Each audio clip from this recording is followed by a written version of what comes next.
Success comes from building genuine relationships rather than selfish networking.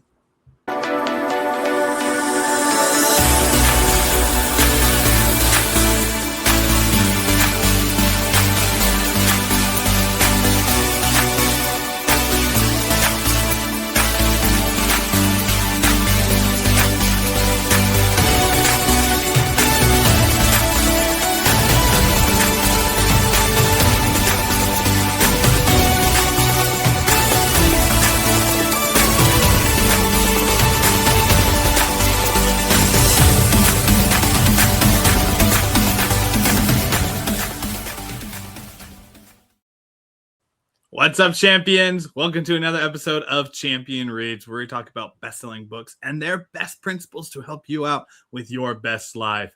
I'm one of your co-hosts, Willie Blake. I'm here with the other co-host, Mr. Ian Stermer. And sooner, later in the episode, we'll also have the founder of Champion Circle, John Kovacs Jr., join us. Today's the second part of a book that we jumped into, Never Eat Alone, by Keith oh man, I'm missing his last name. By Keith. There you go. Ferrazzi. So I know today, like there's so many good things that you can get from this book. There really are. But as Ian and I were talking in the green room before we hit record, one of the biggest things is the importance of staying connected. And not just staying connected, but like how to build relationships, and maybe even more importantly, not how to kill relationships. And that ultimately, always be giving comes to seem like the common answer. But before we even jump into like the practical application parts, Ian, for you and me, like how important is it to stay connected to people? You and me, we're entrepreneurs. We've had businesses. We go to networking events. We've been to several. We've been to the good and the bad. And so, like, how important is it to be able to just be connected and to build relationships? It is crucial. I think of myself as a solopreneur. Most of the things I do are just, I'm the only one in the company. But it is just dumb for me to think that I actually can do everything on my own. You've got to have a network of people around you. You've got to have people who can be there to, be your board of directors informally. You've got to have people that can connect you to the right marketing, the right IT, the right, graphic designer. You've got to have people around you. There's just no way to do it yourself. I was talking to somebody a while ago and thinking about what's out there in the world. I thought, probably the best book ever written in the world, nobody's ever read because it was some guy or some lady who wrote it in their basement and never published it. And we don't even know it exists. The greatest musician in the world, the greatest guitar player probably was never in a band that got famous and nobody knows him. If you just are yourself, you can't expand. You can't move out. You've got to have people around you to help you out, whether it's mentors that you're finding, whether it's, what I call power partners, people that can help you grow your business, power connectors that Keith Ferrazzi mentions over and over in his book, people who know so many people to connect you. It's, critical is not even a strong enough word to describe the importance of having a network of people around you that you can turn to and learn from and borrow from. It's just absolutely essential. But, and we were talking in the green room, how do you get that network? How do you have those people that you can always turn to? And, one of the great old people, OGs, I guess, of this field is Harvey Mackay. And one of his tests he would say is, how many people could you pick up the phone at 2 a.m. and call and ask for $10,000 and get it? That was his test. And I'm not going to answer that for me, but Yeah. How many people do you have that you can pick up the phone and ask a big favor of because you've cultivated that relationship with?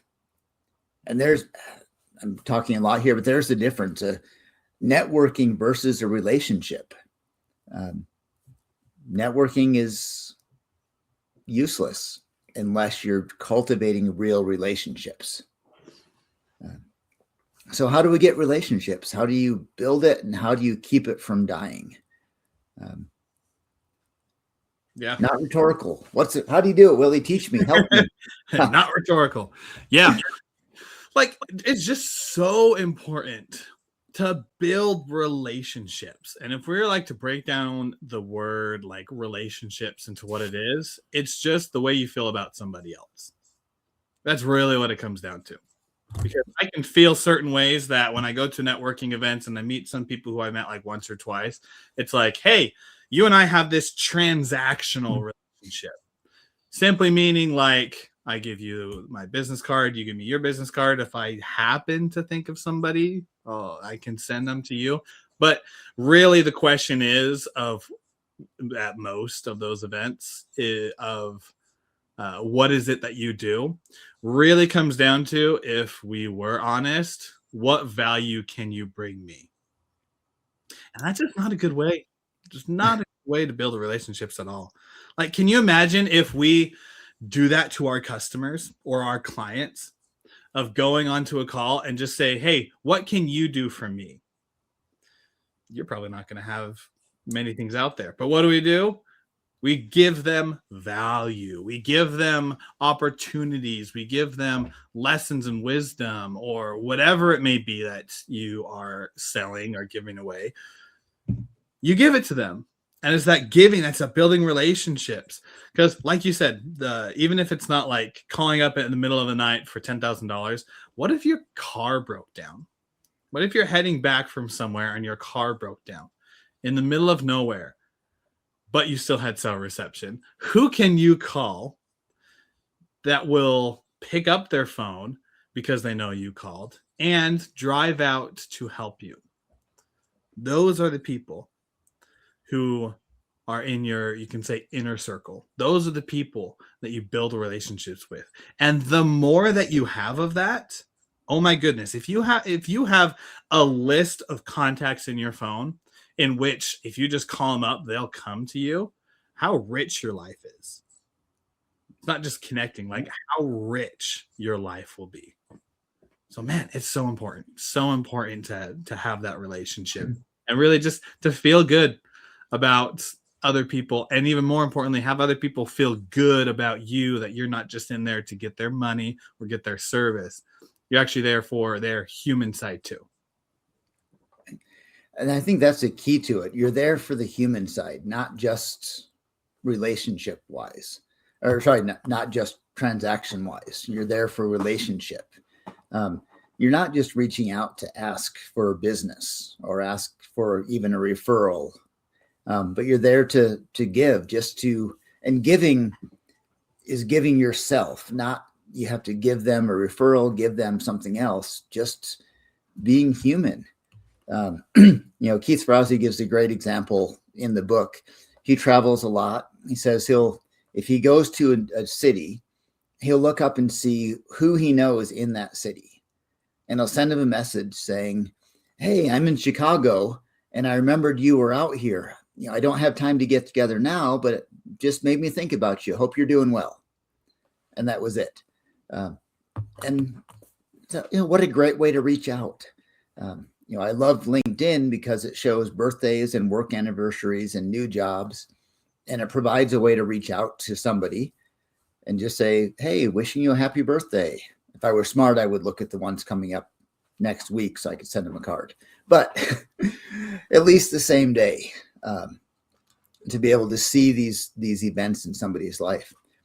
And I've got a friend named Mike, grew up in the same town. We actually went to the same church together. He was a few years older, so I don't really know him that well. But every anniversary, everything that pops up on LinkedIn, he sends me a short personalized note. It's like, you know what? I feel like I'm friends with this guy now. even though I don't remember him much from growing up, and I've probably only talked to him once or twice since then. But I feel like he cares about me. And I've got people who I'm better friends with now digitally than I was when we were actually together, because they've taken time to reach out, and that sparked conversations between us.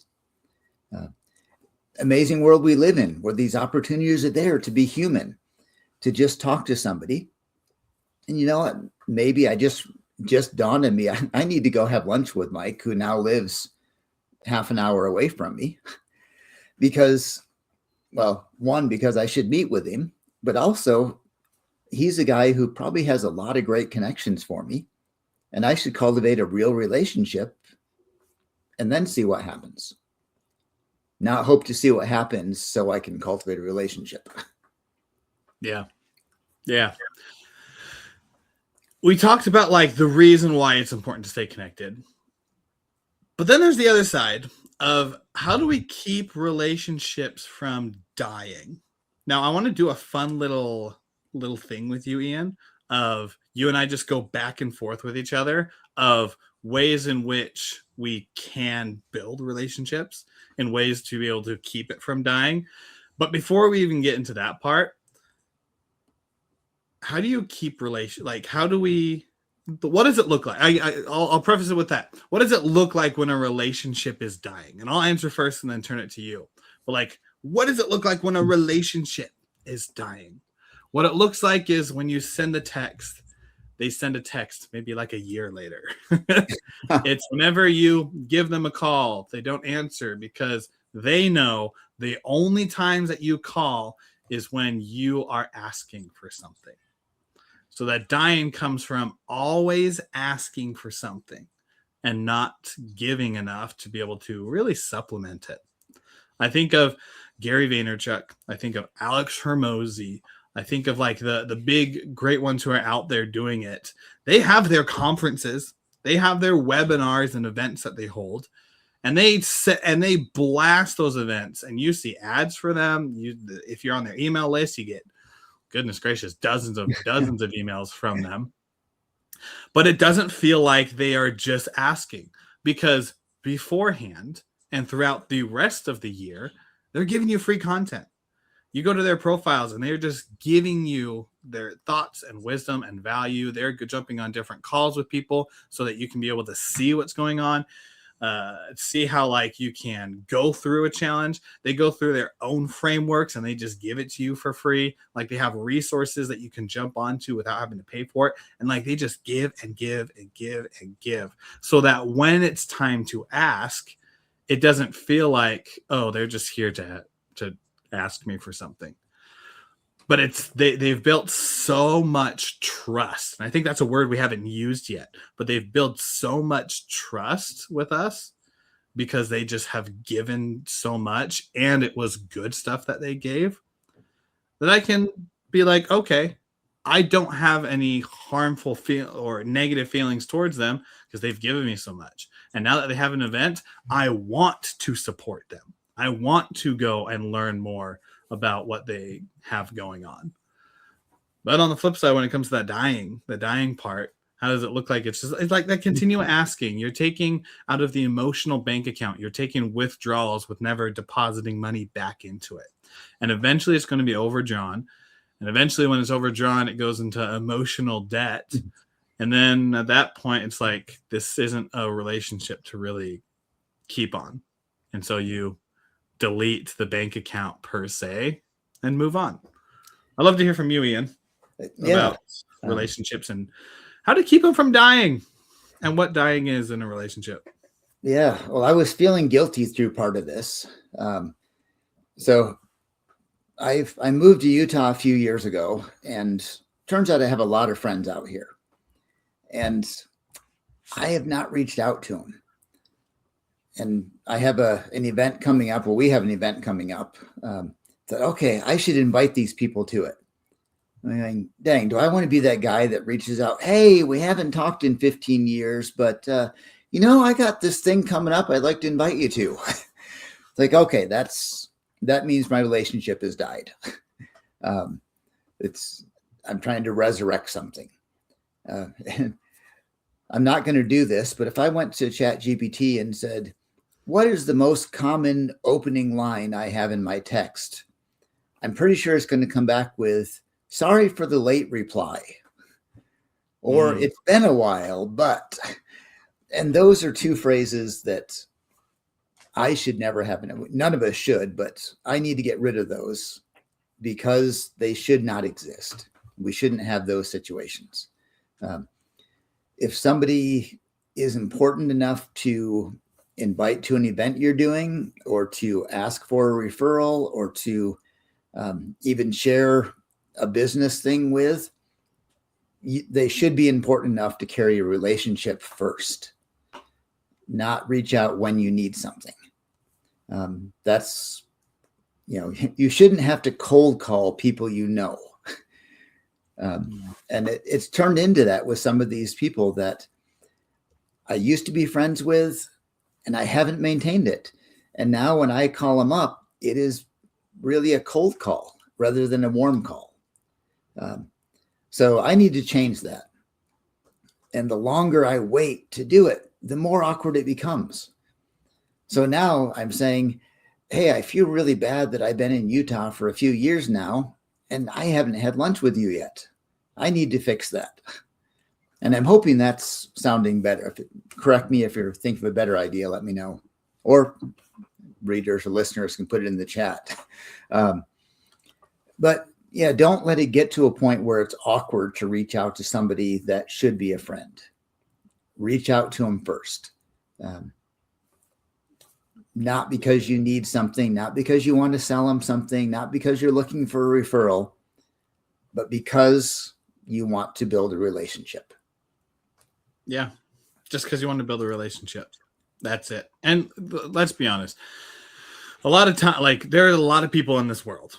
And if you've been in business or been in networking for quite a bit, you have built a lot of relationships, and you probably have a lot of emails and phone numbers in your phone and in your inbox, or email contacts. Now, we have ideas of people that come to our head, but let's not start with, hey, it's been so long, I have this thing coming up, you should come to it. Let's start with, like, I'm going to say, we'll jump into like back and forth of like what good relationship is. Let's start with stalking. In the weirdest way possible. Let's start with stalking, because most people have social media profiles. And since most people have social media profiles, most people post at least something during the year. And usually it's the big life updates if they're not posting consistently about the next political thing that's going on. They text those big events. So before you even like shoot that email or shoot out that text, just go quickly stalk them. And I'm using the stalking word just because it's funny in this thing. But like, do your due diligence, do your research, go and figure out, like, did they just have a kid? Did they just get married? Did they have a promotion or just start a business? Like something that's engaging to send them a message saying, hey, it's been a hot minute. I just saw that you got engaged. Freaking congratulations. How'd you guys meet? And like actually ask them what you would ask them if you were both to find each other at a coffee shop and go sit in a chair and catch up on life. Start asking them those questions. And then, of course, you can, like, if you want, strategically, or just bring it up being like, hey, I have this webinar coming up. You can come to it as well. But let me hear what you're doing. So, like, you drop the seed, but still continue with the relationship. And that's what I found is that don't cold message people that you know. And Ian, I love the way you said that. Just like people that you know shouldn't be getting the cold calls, shouldn't be getting cold emails. They should know who you are. And even if it's been a while, their last feelings for you and what you left them as is probably how they see you today, even if it's a couple of years later. So always be giving good vibes out. Always be dropping. I'll always be caring and kind to people, because years down in the future, when you finally meet up again, they're going to think of you as that genuine, kind person.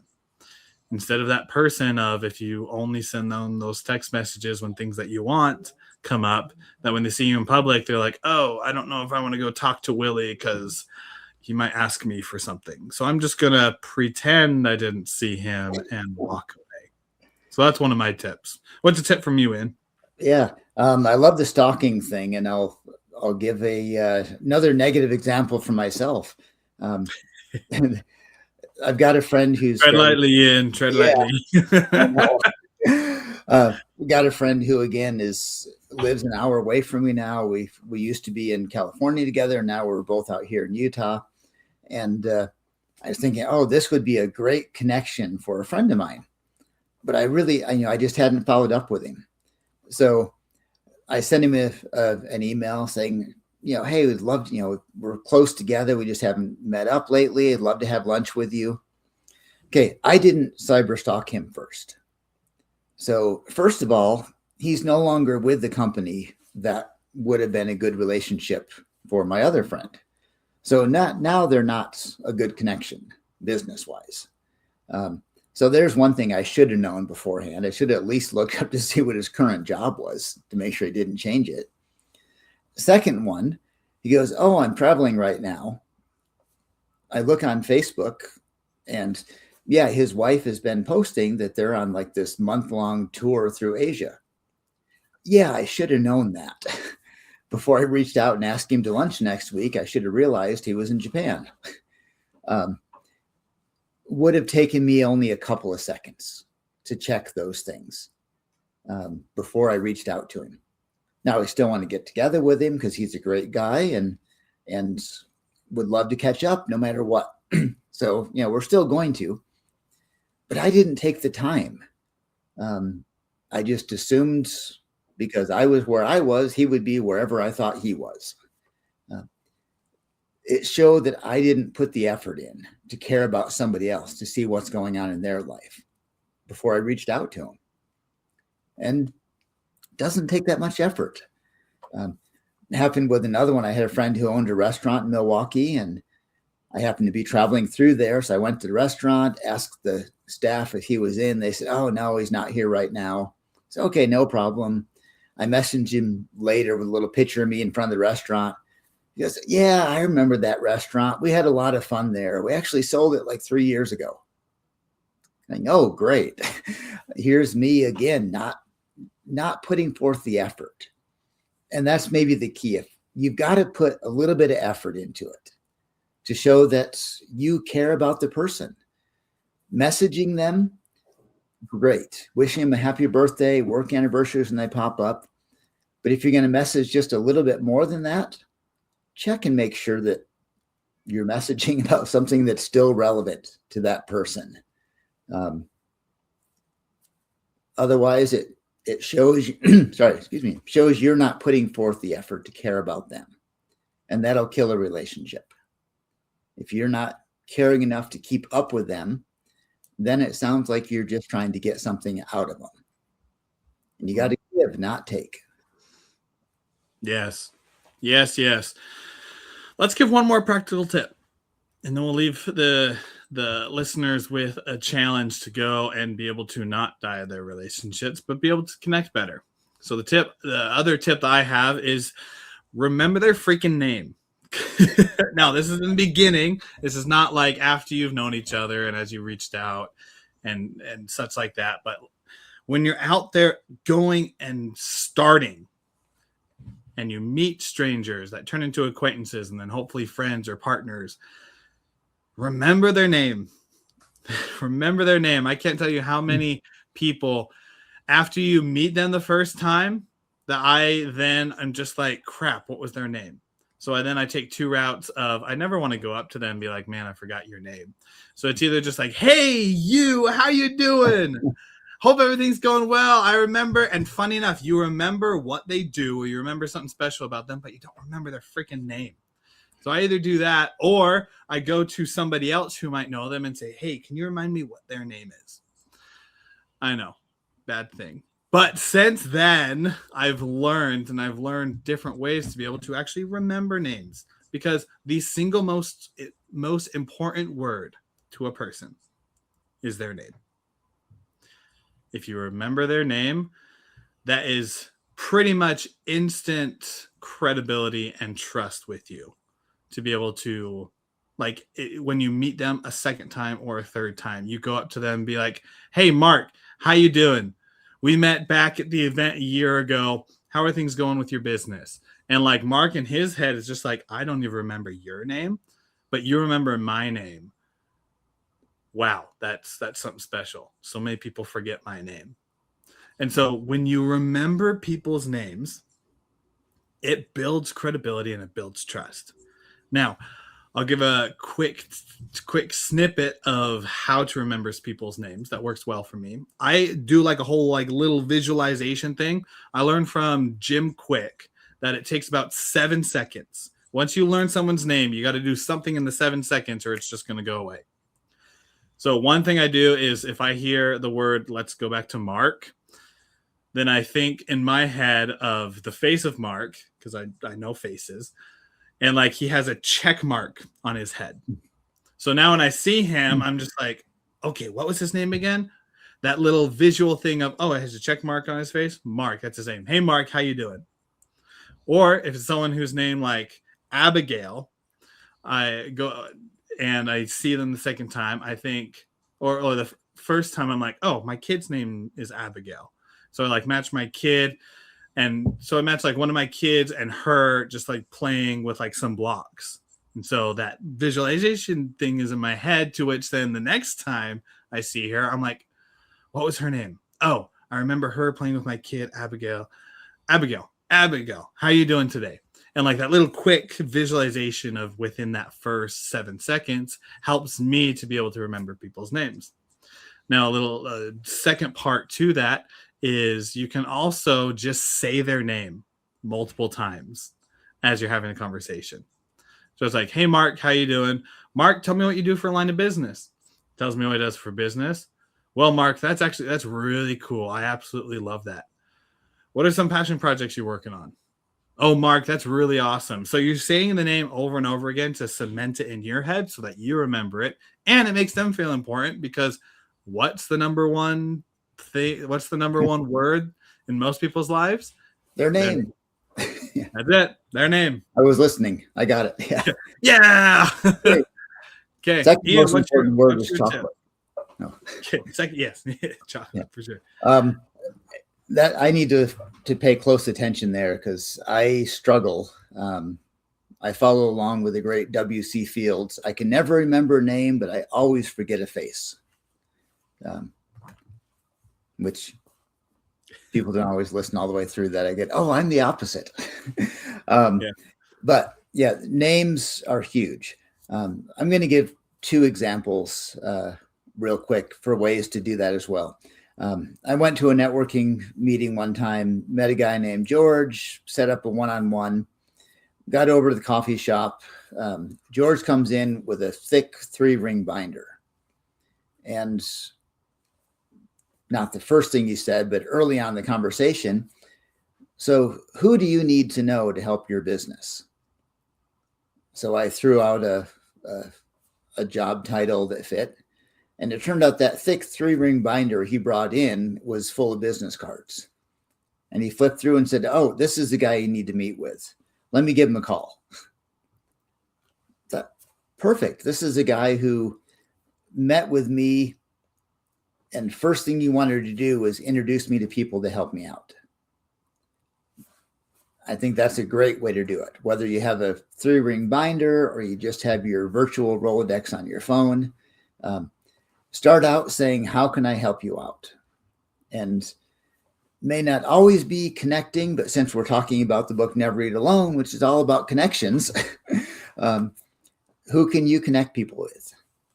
Because anytime you connect 2 people together, the worst case scenario is they both expanded their network. The best case is they're going to do business together and it's going to help both of them out.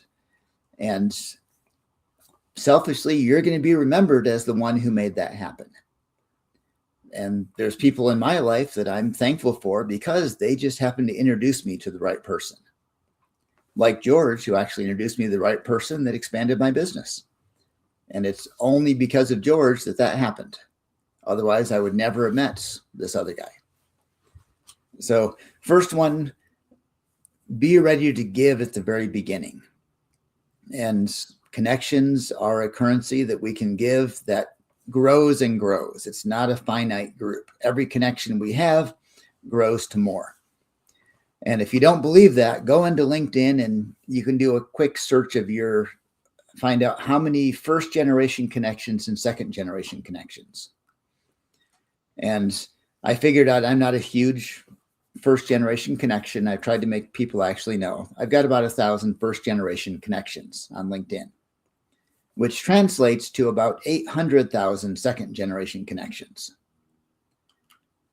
Every first generation connection I add can add a couple thousand second generation connections that I could reach out to. It grows and grows. It's not finite. Second one, I was thinking, trick you can do on LinkedIn. Go to the news, type in real estate news, find an interesting article, copy the article link, go to LinkedIn, type in your first generation realtors, and then go and send that article to every one of your realtors with a short personalized message.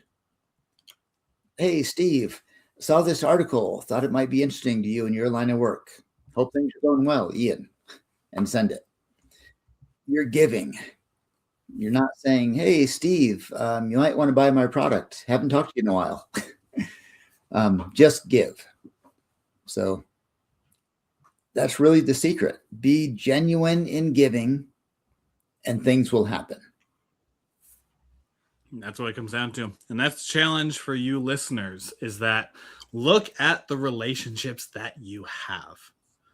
Are you, or we'll go with have been, because now that you've learned this, we're going to change, right? So have you been somebody who is a good connector, who is out there building relationships, who makes other people feel good about them? And then regardless of the time that's in between, has either continued to reach out, or somebody who continues to build those connections and resources? Or are you somebody who might ask a little bit more than you give? Somebody who sends the messages of, hey, it's been a while. I want you to know about something coming up. Or who you have the inbox in your phone and you email of a bunch of people who you haven't replied to yet. And like Ian said earlier, your first message is sorry, it's been a while, or sorry, something came up. Or one of the ones that seem to come up the most is, oh, sorry, I thought I hit send. Here's this. And like whenever I hear that, ain't nobody forget to hit send. Come on. It's right there. Okay, I have.